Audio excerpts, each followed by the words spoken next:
dafa ne inna allaha wa malaikatahu yusalluna ala nabi ya ayyuha alladina amanu sallu alayhi wa sallimu taslima naka ñun yàlla ak sunuy malaayika julli nañu njëkk ci yonent bi sallallahu alayhi wa sallam ya ayyuha alladina amanu yéen ñi gëm julli leen te sëlmal ci moom kon julli ci yonent bi sallallahu alayhi wa sallam comme ni ñu tàmmee di ko fàttali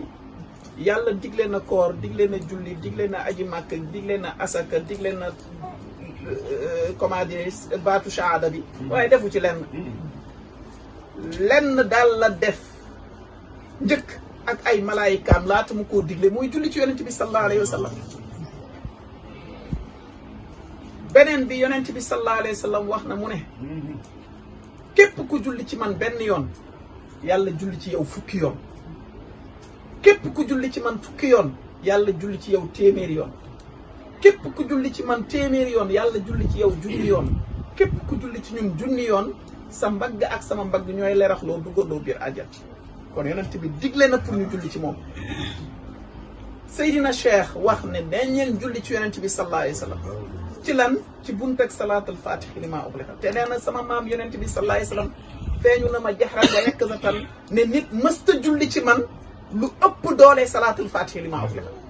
Seydina Cheikh ne salaatul faatihi li maa ughliqa mutakaffilatun al jamii al mataalib al bashar dunyal aw uxral daf an kaana aw janbari kon am nga jumtukaay yi nga xam ne mooy tax nga farankulaay ci say kaw morom waaw ngalla nag bu ñu doon yaafus am ko nag mooy lan xam ne lii mooy sama njëriñ ma topp ca ci boobu nag nga koy mën a muurloo yàlla nañu yàlla dimbale ba ñu mën a jëriñoo li ñu am dañu tegu ci siraatal mustaqim on a tous les arguments pour faire partie de l'élite jumtukaay yépp am nañ ko pour kawe sunuy nawle ku am yonent yàlla Muhammad sallallahu alayhi wa sallam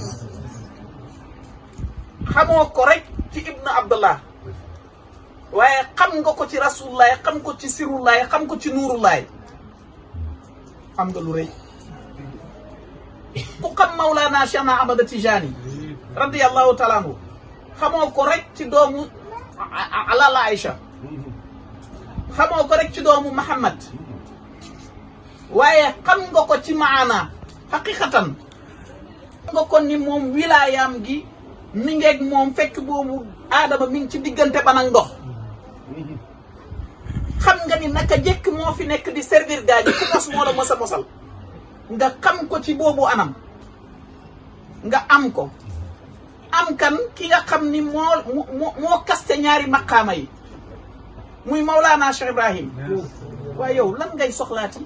ku am leneen demal ak moom boo ñu mayee bëgguñu jërëjëf